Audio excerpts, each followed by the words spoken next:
downtown, first-person perspective. You know, the nice suburban neighborhoods of Bangladesh, or Brampton, as it's known as officially on the map. Yeah. Honestly, just bored. It's a Sunday. Don't really have much to do other than walk around. I could go inside and just play Cyberpunk, but come on. You got the sun out. It's a beautiful day.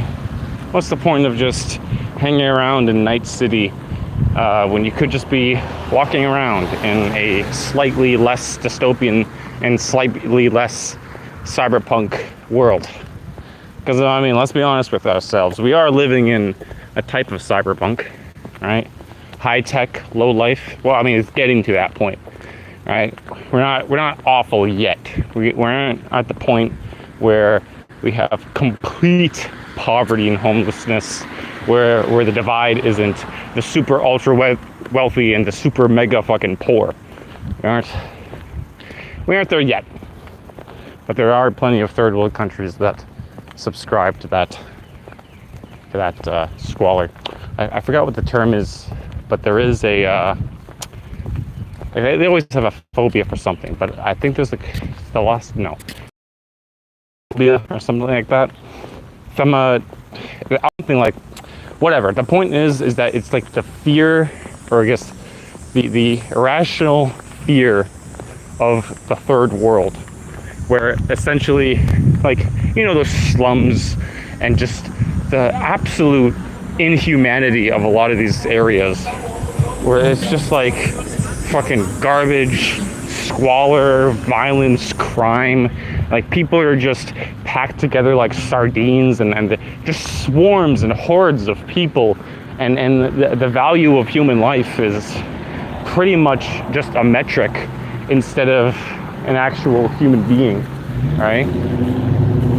So that's like where the main fear of the third world comes from, is that a lot of these places, you are just a digit. And yeah, I think it's a completely rational fear to have. Like, all these phobias, right? Irrational fear or hatred. I don't think a lot of them qualify as irrational. Therefore, they don't qualify as a phobia, because like it is very rational to be scared of third world living, of third world countries.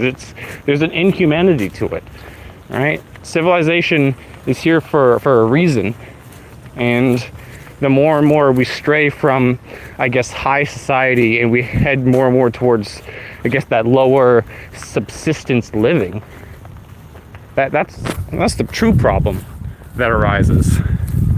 Hey, quise hola, hola, comment ça va? No, that's French. Ça va bien. I don't fucking know, man. I don't speak Spanish. You have two phobias? What are your phobias?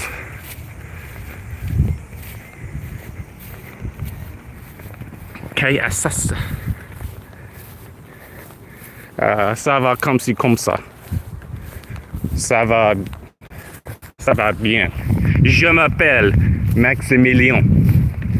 You know, French, Espanol. A fear of mirrors, which, I mean, not to sound like, as an ugly person myself, a fear of mirrors makes complete sense. And a fear of the unknown, I feel like everyone has a fear of the unknown, because it's just natural to fear what you don't know yet. Like, it just makes sense that the void of knowledge that fills that like, it's a void of knowledge. Just like how people are scared of darkness, they're scared of just like looking into the black bleakness and not knowing what is out there. It dates all the way back to when we were hunter-gatherers, right? Because you can't see in the fucking dark. So just the way, like, you don't know what is there, the unknown. It's a gap in your knowledge that must be filled. So that phobia is very rational to me. It does make a lot of sense. There's people who have fear of big open spaces. I think that's called agoraphobia. So right now, this is like an agoraphobic's nightmare, because it's just, oh my God. It's the opposite of claustrophobia.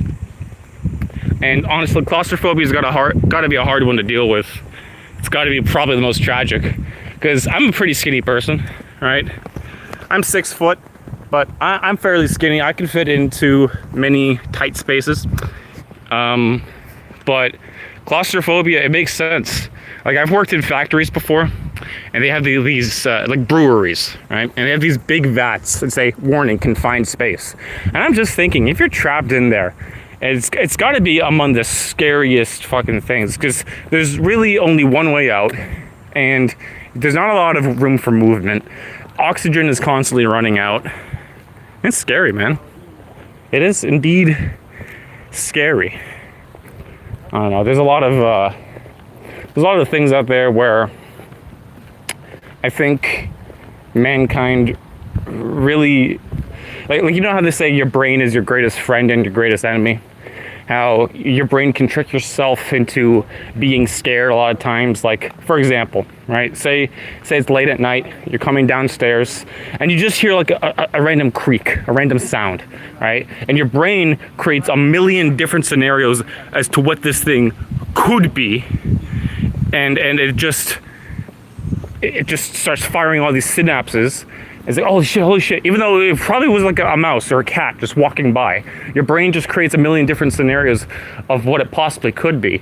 And you just scare yourself, right? Because one, it's survival instincts to fear things. But two, being fucking frozen stiff doesn't help me. Is this like the back rooms? No, this is like the suburban.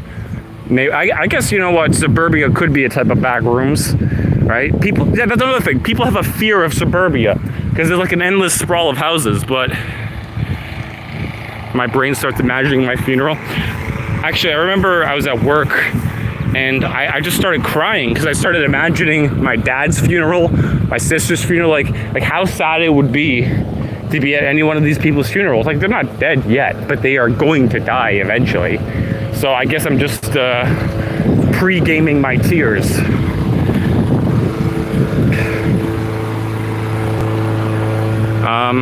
But yeah,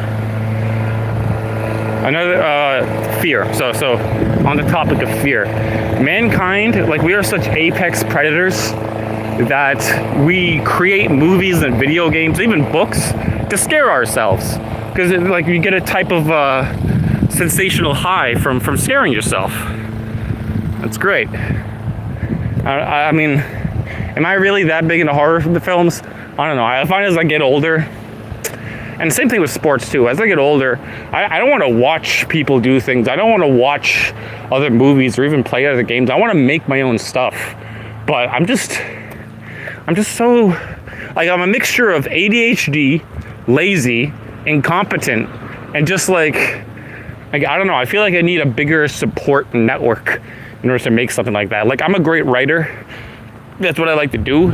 But when I'm getting my hands dirty and making the thing, I don't know. There's a certain daunting, it's a daunting task to try and pull it off. A phobia of dreams. That's got to be tragic. Yeah, I guess I'm unmotivated. Yeah, that does make sense.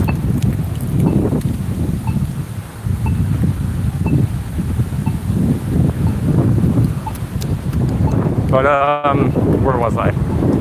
Yeah, so it's like, really, like, the motivation, I guess, comes from maybe having the knowledge, because a lot of the times you look at the peak of the mountain without realizing how much it takes to climb it. But that's about everyone's problem, really. Is they like, okay, human beings, they say, don't compare yourself to others, don't do that. But first of all, what the hell else are you supposed to do? Humans compare themselves to others all the goddamn time because that's the only metric we have to compare ourselves to.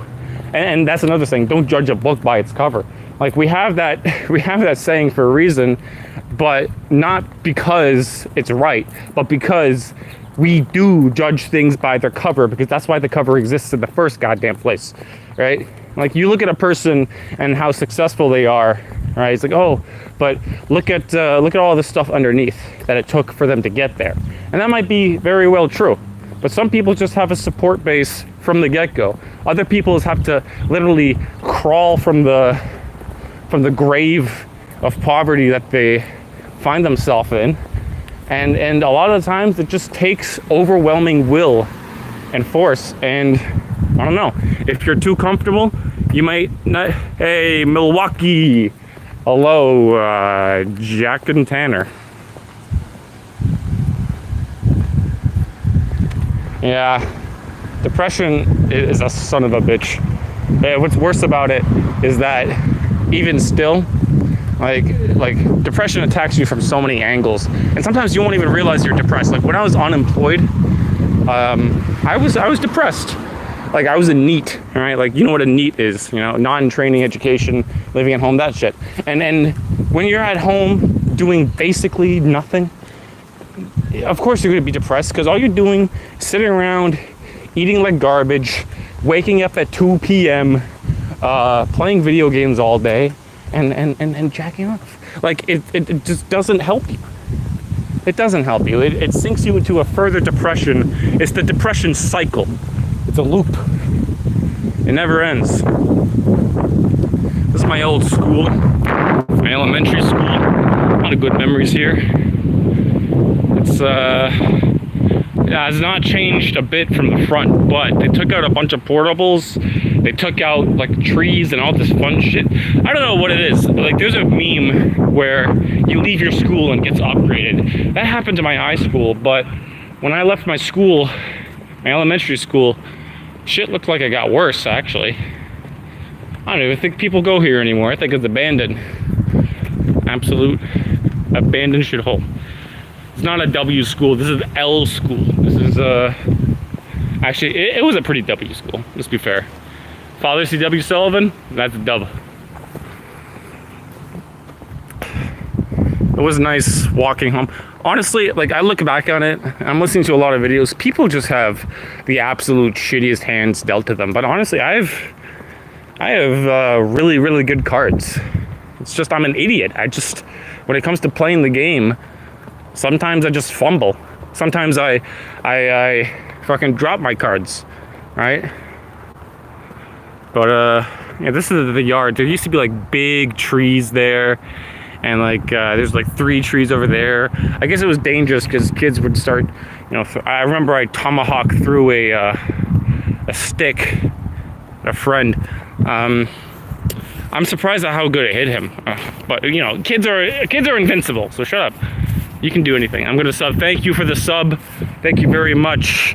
Slavi edits. You know, Slava.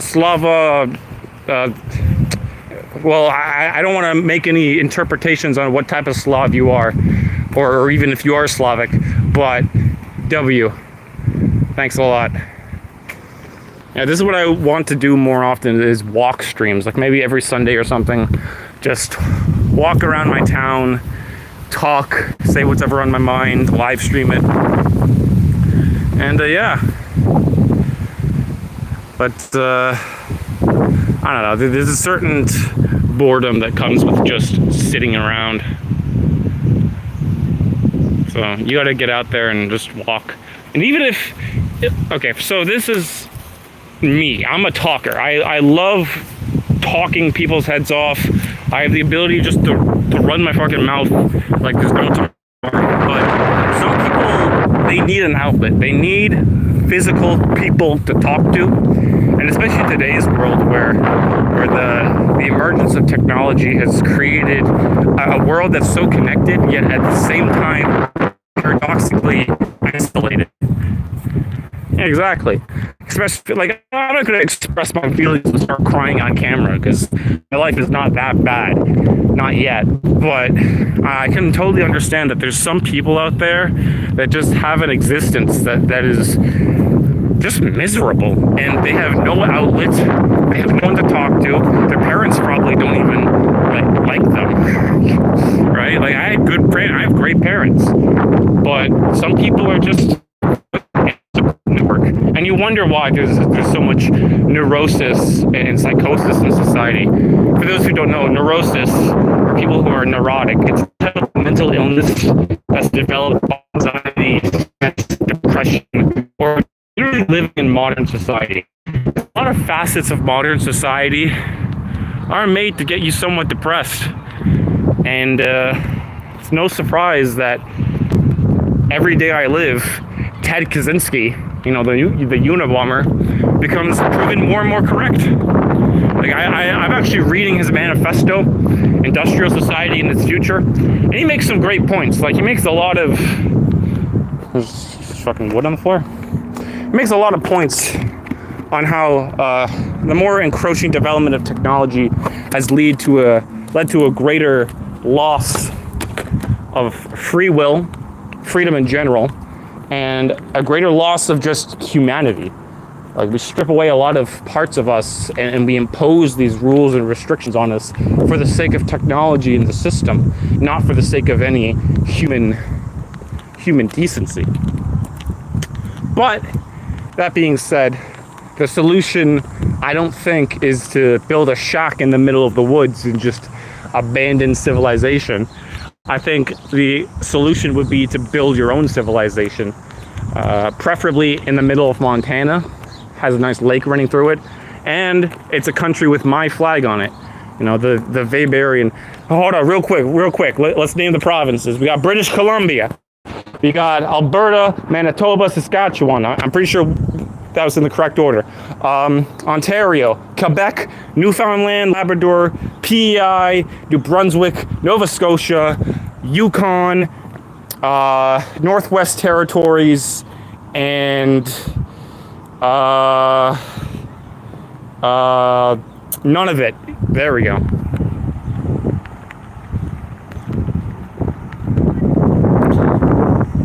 Yeah, I don't have donations because I'm not a popular YouTuber. I just kind of started out. I don't have the right to be monetized. So I would appreciate it when the time comes, but until then, really I'm just sitting back and rambling and enjoying life. I don't need to worry about being a super ultra famous YouTuber. And that's another thing. Like, as much as I would like, well, I appreciate that very, very much for your viewership. Viewership's all I need. Here, you know what? Big ups, my guy. So hello, how's it going? But yeah, like I was saying, YouTubers and the whole social media ecosystem, like how are these considered jobs? The money is purely generated from people who actually do things, and then the people who produce entertainment, they get just colossal amounts of money. It's actually incomprehensible. Like if you look back 2 decades, maybe a decade even. Actually, no, a decade, 2015. So 2 decades, 2005. The concept of making money on this scale, being a millionaire by being a YouTuber, it's just inconceivable to people's minds. But now with like donations coming at you from myriad areas, it's really mind-boggling how a economy can keep up with this fake like entertainment, the entertainment economy. It's fake. Okay, people might call me a bit crazy, right? But I do believe that money, even though its value is artificial, its value is made purely by us. Money is a representation of your value, your time, your energy, all that stuff that you input into society. Like, for example, I cut lawns, okay? I do landscaping, but I'm a glorified grass cutter. My time is worth $18 an hour. Now, that's $18 Canadian, so don't get your hopes up for my American viewers. But essentially, 1 hour of my life working boils down to $18. And that is the value that we put on money. It's purely a representation of our time. It's purely a representation of energy and input. So when people say, oh, money's fake, bro, just wipe away the debt, bro. Money's fake. It doesn't even matter, bro. No, it does matter. In fact, this is very interesting. One of the first instances of written language used was for ledgers, receipts, and monetary transactions. So the concept of money, the concept of barter, has existed long before the concept of written language was put into use, right? So when you take that into perspective, the evolution of money, and then you look at all the influencers, and I hate that word, influencers, e-beggars, basically, like Dark Side Phil, then really, like, where is this value coming from? What value do they produce other than playing games, maybe like making video essays? Like, it's all just junk. It is purely an economy based around junk. And you wonder why. Well, actually, I don't wonder why, but some people wonder why China is kicking our ass. It's because not only are they the world's photocopier, everyone goes to them to make stuff, but they also promote actual useful civilization building skills and jobs for their youth. They don't sit around saying, oh, you can be whatever you want. You put your mind to it. You can do this. You can do that. You can be an astronaut, race car driver. No, they're like, okay, this is what we need. We need people in today's society that are intelligent. They're electricians. They're plumbers. They're scientists. They're all astronauts. They're all these useful things. Exactly. That's what it comes down to value. And the value we put on entertainment, it far outweighs the value we put on anything else, and that's just sad, because how are you gonna expect to run a society that's almost purely making in millions and millions of dollars only on entertainment? It's not gonna happen, and it's definitely gonna collapse. What's that phrase that the one Roman emperor said? Give them bread and circuses and they will never revolt. Yeah, that's my problem with a lot of entertainment and fast food and all that other bullshit, is that it's purely to keep the underclasses from revolt. Like, okay, as a kid, I played sports, right? But I never got into the hype of the factions of what soccer team you're with. Like, yeah, I'll support TFC because Toronto's right there and Toronto's pretty cool. I'll support Bayern München because I'm German and Bavaria #1. But hey, it's okay. At least, thank you, Slavi Edits, for being here. I appreciate it. See you on the flip side, my guy. But yeah, like, where was I?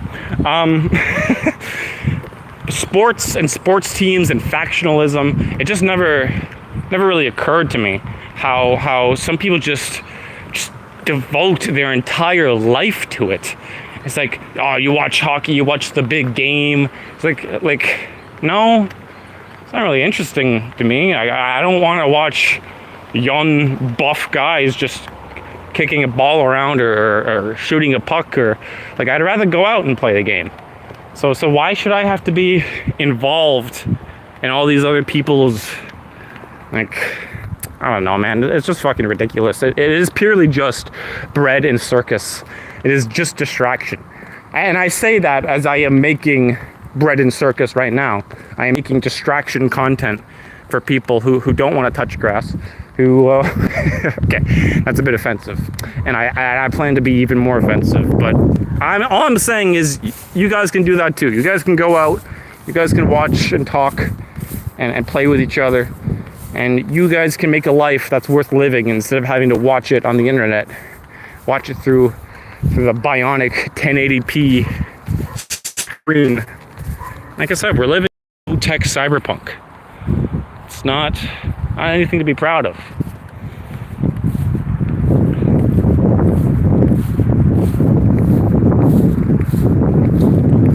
But yeah, I don't know. I feel like I had a more profound point that I was getting to. Really, all these streams are is just for me to walk around and talk. Live stream. Probably have a nice record on the internet. Immortality is you can achieve it through two different ways. I've always maintained this belief that immortality is achievable via two ways: genetically and memetically. genetics, right? The entire purpose of life. You continue on through your kids, right? They carry half of you, half of your wife, your mate, your baby daddy or baby mama or whoever the fuck. And that's how you genetically ensure immortality. But history, or memetics, living through history, ensures, at the very least, even if you're a footnote, you are immortal in some respect, because people know your name, people memorize you, maybe from some stupid ass history class, maybe just people are flicking through videos and discover your long lost series on, like, I don't know, conspiracy theories or something. The point is that the phrase "you truly die when your name is spoken for the last time" rings true. And I aim to never die. But I just need to find out which way I'm going to accomplish that. I guess there's a third way. You know, you could artificially keep yourself alive forever. Right? Like those idiots who got themselves cryo-frozen, but we don't have the technology to unfreeze them safely. It's like, how do we know they're alive? How do we know, like, well, we got a bio-heart monitor? Yeah, this guy's frozen, and we're not going to be able to unfreeze him. So what? I guess he's just fucked. Fuck him, I guess. He's just frozen. Just cryogenically frozen. See you in the next century.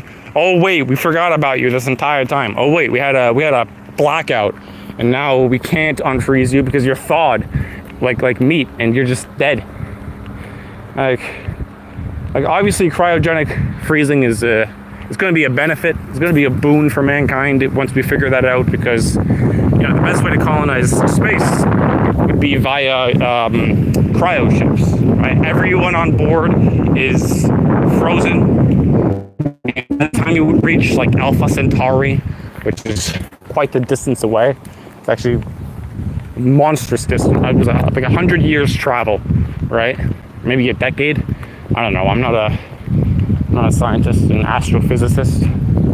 Point is, cryo ships is the way to go. And technology in general has kind of stagnated. It's kind of moved slow, which is just another sign of the times. Like, if you want to talk about the end times, which I don't think there's any definitive end time. It just goes in cycles, because humans are doomed to make a system that always throws itself into some sort of war every 80 years, right? But if you want to talk about technological progress, we've stagnated. Phones, computers, cars, medicine, it has slowly been, medicine always slowly evolves. So I think that's kind of a moot point. But otherwise, all other fields of technology have just halted in progression. And the only real thing that's changed is probably warfare, which, once again, warfare, the mother of invention. That's going to be fucking horrific when you're fighting World War III, the second U.S. Civil War. What else? What other wars can we expect? You can expect the Great Caucasian War, or I guess like the European revolutions, in air quotes, or I guess S plural, whatever. I'm not a prophet. I don't claim to be, because that would be blasphemous. But the only thing about doomsday crying is you only have to be right once, and I aim to be incorrect on all of those. Actually, no. Maybe the U.S. Civil War 2.0 would do pretty good. Maybe that will actually benefit the nation. Same with what's happening in Ireland, with the riots and the fucking mass migration that's happened all over Europe. It's going to get to a point where eventually the Troubles 2 begins, right? Car bombs, you have insurrectionists, just general chaos in the streets. And it's going to get to a point where it either boils over into full-on war between multiple factions, probably like Islamists versus Irish, just Irish nationalists, or it's gonna fitter out, and you're gonna be suffering in third world poverty for about the next century, as your country is robbed by a certain class of people who wear very small hats. That's all I'm saying. That's all I'm saying. I'm definitely not pro-Semitic, I'll tell you that much. All right? Like Henry Kissinger once said, it's a shame both sides can't lose. On that note, I don't know. Have I exhausted all my talking options? Probably. And you know, for the people viewing this video back, I don't care what your political opinions are. You're not going to change my mind. Like, nowadays, people are so deeply entrenched in their beliefs that you're not going to change their mind. You just aren't. Some people are not only adverse to change, but they're brainwashed, right? In the truest sense of the word, they are brainwashed. They are incapable of recognizing any belief other than what they have been told or given, you know, just handed out, like literal NPCs, like codes that get uploaded to them. Some people are incapable of changing their minds because they have it so ingrained in them, either since birth from their parents being absolute blue-pilled cucks, or growing up in the system that promotes their complete obedience. And their complete obedience is the only skill set that they really have to offer, which is why bureaucrats constantly love to hire those types of people. Like, you're living in a world that's just, we live in a Karenocracy, okay? Like, the HR bureaucratic upper class has managed to hold a grip on the world for the past, I'd say, 3 decades. And the merchants guild, the merchants class, has been able to basically grip the other half of society, making so that the bureaucratic class pushes all this bullshit onto you that constantly demoralizes you, that constantly wants you to be unable to think, fight, or even feel anything other than what is appropriate for the system to allow. And the Merchants Guild is constantly doling out new sensations, new pleasures, new materialistic crap, so that even though your life is void, it's hollow, it doesn't have any spiritual wellness, it doesn't have any higher purpose, you can at least fill the void with all the crap that you have in the mall. So that's where you're at. You're at a Karenocracy world ruled by a cyberpunk Merchants Guild. And I don't even have technological implants, so it fucking sucks. I can't double jump. I don't have gorilla arms. I can't, like, grab this thing and just, like, ah. Actually, I probably could if I wanted to. All right? I have this shitty phone. I have earbuds. I don't have a car, but if I did have a car, it would probably be some shitbox, which, I mean, I'm not complaining about, because having a car, just having a car in general would be cool. Especially in North America, how car-centric it is. And I don't want to be one of those people who cry and complain about how car-centric North America is. North America is massive. It is truly a colossal nation. Even our cities are on a scale unheard of in the old world. And by the old world, I mean eastern half, so like Africa, Europe, Asia, Oceania. Well, actually, no, Oceania counts as part of the New World, technically. But yeah, it is a cope by a lot of people to complain about how car-centric it is, but really, I don't see any problem with it. It gives a greater scale and access to goods that really, back then, without the car, you'd have to wait a week for it to even reach you, right? Like a horse has its limits, car just needs gas. A car has its limits too, but only after like 300 or 500,000 kilometers, right? That's my analysis of everything so far, is that essentially the world is being ran by HR Karens and tiny hat merchant guild people, and they are working in tandem. If you want a more biblical analysis, the Western nations are the golems, and the Merchants Guild are, well, you know, the Merchants Guild. But anyways, Thank God I live in Canada, the economic zone of Canada.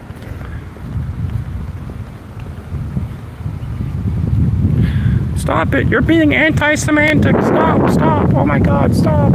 Cry about it.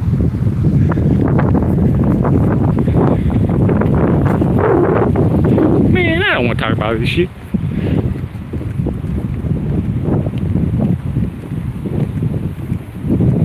Oh yeah, back on the topic of like sports and sports factionalism.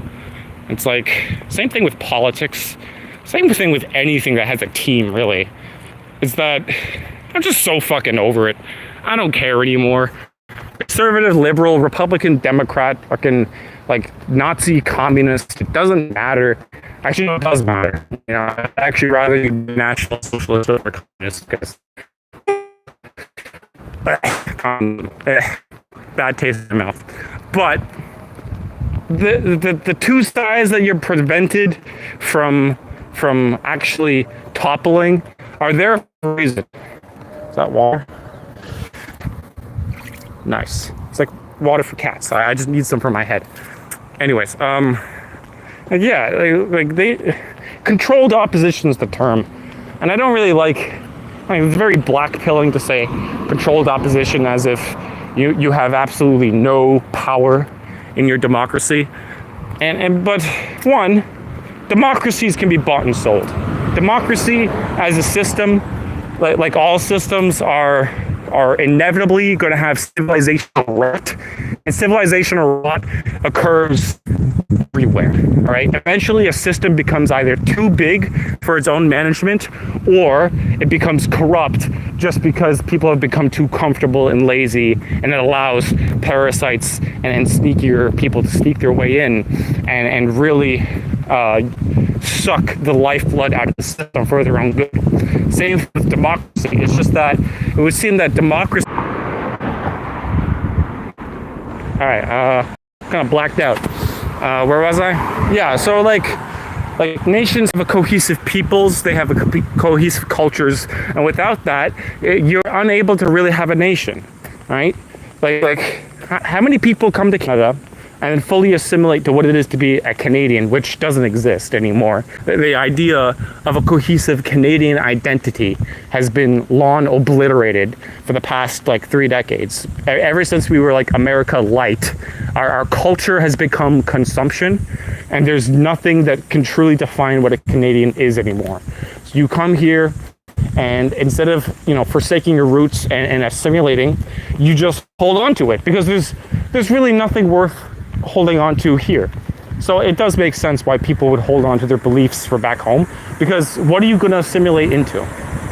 So that's my first problem. My second problem is, once democracy becomes so massive, it no longer becomes like ideological battles. Well, it still is, but it becomes more of an ethnic headcount than it does become a battle of ideas. Right? Because you'll just say, okay, I'll breed the other side, and then bada bing, bada boom, we'll have more votes than you. What are you going to do? Outvote us? No, because we have like 50 million people. Right? So that's the two biggest fallacies with our current democracy, is that it's unsustainable, because the system is not built for such a multipolar nation. It's not built to have so many different factions, ethnic groups, ideologies, and religions all competing, because one, a lot of these groups hate each other. A lot of them hate each other. And two, expecting them to say, oh, we're all Canadian, we all have one unified identity, it's difficult when there's nothing that defines what a Canadian is. Like, I remember growing up in school, I was like, how would you define Canadian culture? And the things are like free healthcare, maple syrup, and being kind. Like, okay, yeah, sure, buddy, being kind, whatever. I guess that's what Canadians are, but a lot of Canadians are dickheads, right? And free healthcare, I guess I wouldn't consider that a cultural thing. That's like an institutional thing. Like, if that if that didn't exist, if we had healthcare like in the U.S., would people be saying stuff like, yeah, pay for healthcare? No.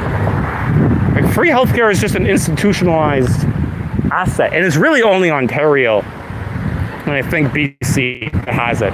I think most of the places in Canada don't. I could be wrong on that. But that's my point, is that really with no cohesive culture and people, how can you claim that this is a nation? I make the argument that this is the world's first economic zone, the economic zone of Canada. Now, if only we weren't ruled by a bunch of bureaucrats and we could actually unlock the potential of Canada, you know, our natural resources, our bountiful lands that we have. Only then could I really actually say that this nation is something to really stand tall and proud of. Because honestly, as it stands right now, I'm not proud of Canada. I'm not. It's a great place, beautiful place to live in, absolutely wondrous world, but it's just fucking embarrassing. Some people are like, oh yeah, Trump is embarrassing America. Bro, if we started deporting the people out of here and we started like actually focusing on what makes our country a country and not giving $50 billion to people all over the world, never mind Israel, I'm talking about just all over the goddamn place. Since when did it become the burden of Western nations to take care of all the other places? And you might say, oh, colonialism. Cry about it. One, colonialism, yes, there are some horrors associated with conquering and naturally trying to assimilate them and assert your dominance. But civilization and all the good things that you currently have right now would not have been up to this point if my ancestors remained in Europe. And well, I guess they did, because I mean, we only really came here. Or one of them, one side. I'm derailing myself. If all of the European people just stayed in Europe and never even bothered going to North America or Africa or Asia, it probably would have been someone else. Might have been the Muslims, might have been the Chinese, or the world would have remained completely the same, stuck in this deadlock of tribal conflicts for centuries to come. And the concept of the car, the skyscraper, and plumbing, and all this other stuff would have only stayed within Europe. And it would have never reached shores. You would have never heard of the United States of America, because it would probably be the warring tribes of America. So give me a fucking break. I'm tired of this historical bloodlust and blood feuds that like I thought that as a human species, as an entire collective tribe, we were trying to move past this racism stuff, this blood feuds, but no, because they still hold on to it.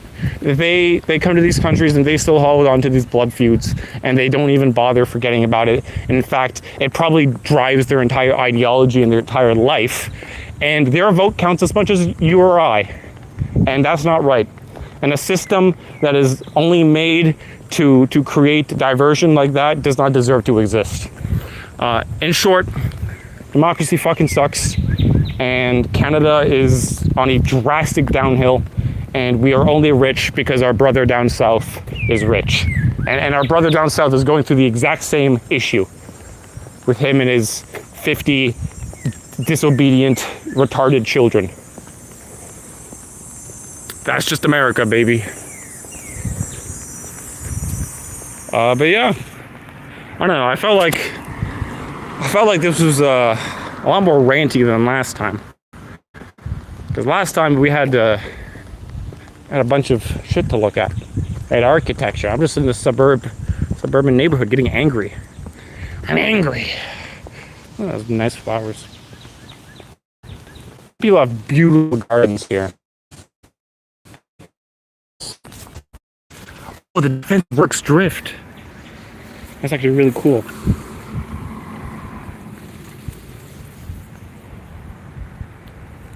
Is this? I actually want this.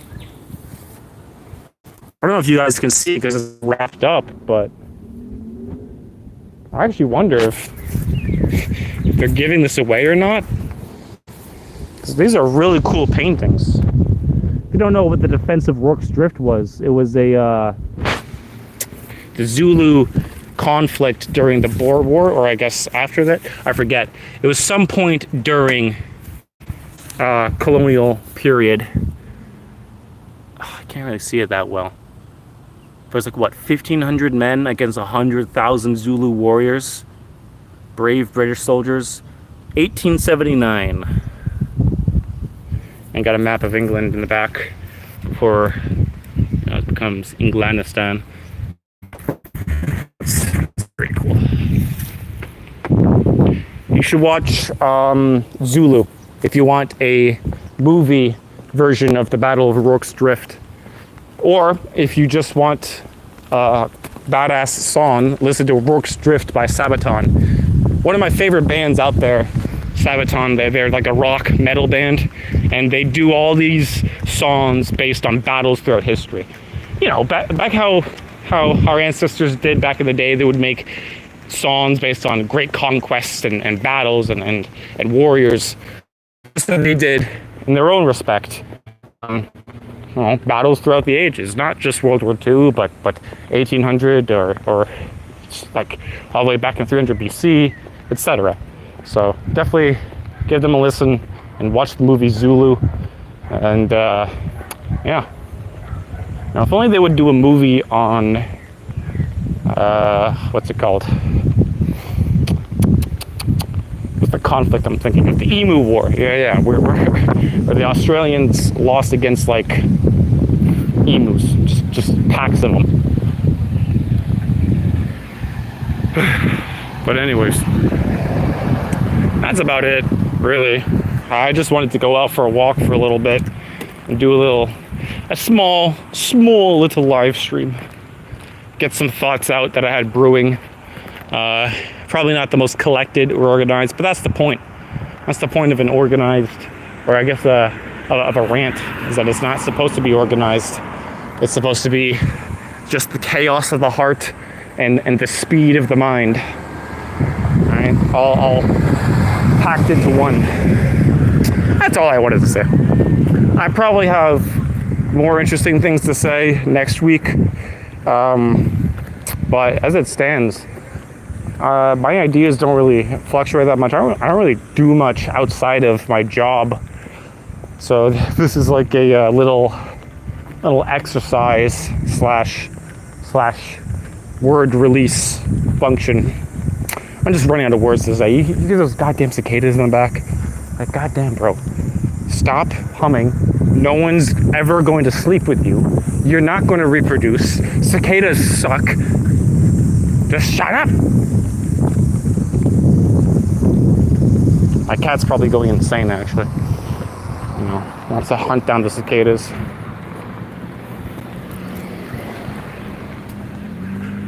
I remember I had a glass box that had a bunch, like a butterfly, cricket, June bug, cicada, spider.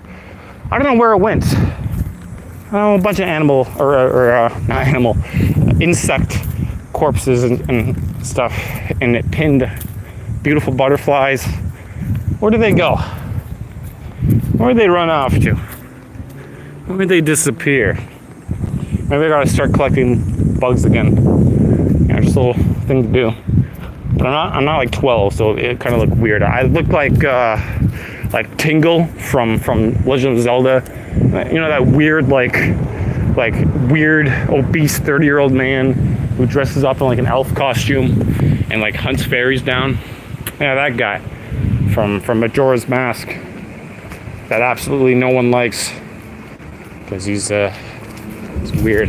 He had a video game once. He made a spin-off game. You gotta collect like 1 billion rupees and then save Princess Wario or something. I don't know. Nintendo was drunk when they were making that. Yeah. I guess I'm home now. So thank you everyone for staying with me for the live stream. listening to my thoughts, and yeah, I hope this ASMR, this IRL stream, at the very least, generated someone's dopamine receptors. Give them a nice little jolt. Maybe one day I'll have like 1,000 viewers, just like those women who sit in their bedroom and do absolutely fuck all. Anyways, goodbye.